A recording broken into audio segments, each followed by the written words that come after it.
Okay, welcome back to another factorial notation video. In this video, we're going to go through an example that I think is very useful to really train yourself for factorial simplification work, and especially with expressions that include unknowns like n minus 1, n factorial, stuff like that. So here's the example. So we have this expression here, and we're asked to simplify this expression. So let's go ahead and do that. Okay, so looking at this expression, we notice we have two fractions here, and to simplify we could combine these fractions, so we need a common denominator. Let's see what we can do about that.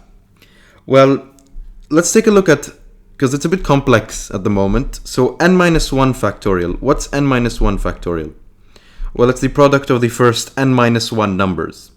And we usually see in factorials that we're going down in descending or ascending order. Like if we take 3 factorial, 1 times 2 times 3, product of the first 3 natural numbers. 5 factorial, we could write 5 times 4 times 3 times 2 times 1, product of the first 5 natural numbers. So let's apply this concept here. And again, as I said, you see either like an ascending order, depending on the way you write it, you see either ascending or descending.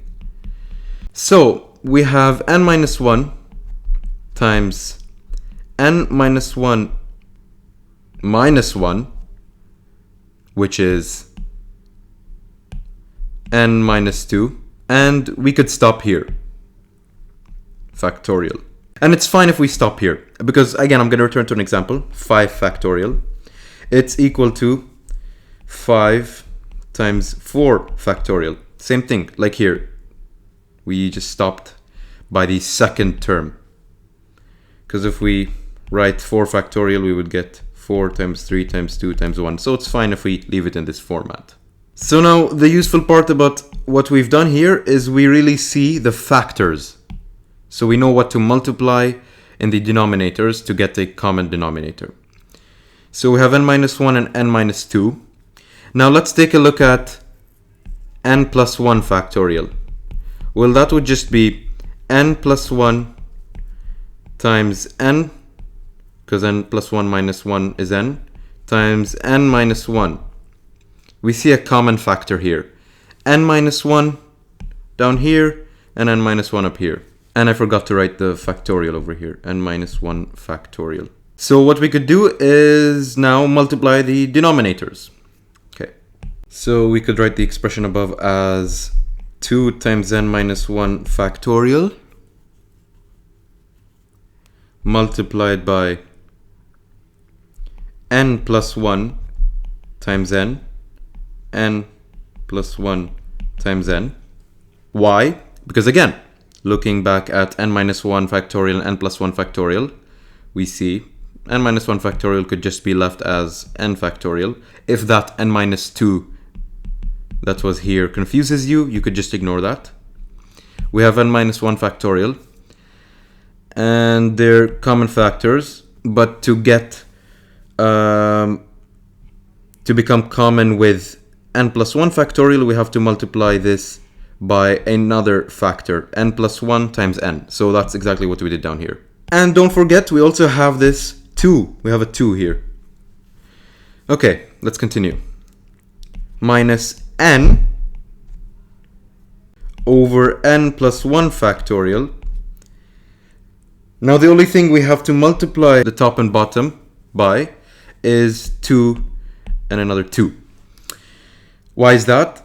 Because now we multiplied this expression on the left hand side by these 2 factors, and that gave us this. And then what's left is the 2 here, so we have to multiply top and bottom by 2. Simplifying, we have n plus 1 times n from up here, and 2 times n plus 1 factorial. Why is that? Because we multiplied here. We multiplied n minus 1 factorial by n plus 1 factorial, and if we go back up,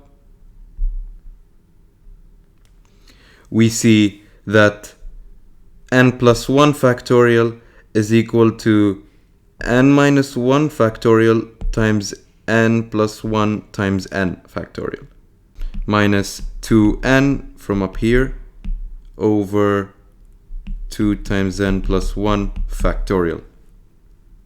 Now let's continue and distribute up here. We have n squared plus n minus 2n over 2 times n plus 1 factorial, which is equal to n squared minus n over 2n plus 1 factorial, which is equal to n times n minus 1 over 2 times n plus 1 factorial. Great. So that was quite easy. All we did was simply simplifying this factorial to see what kind of common factors we could get in the denominators and do the required multiplication. So we sort of dissected the factorial notation into products, because we know what the definition of factorial notation states. Then we realized that there are common factors and we could multiply our fractions with and combine them. Okay, thank you for watching today's video. See you in the next one. Goodbye.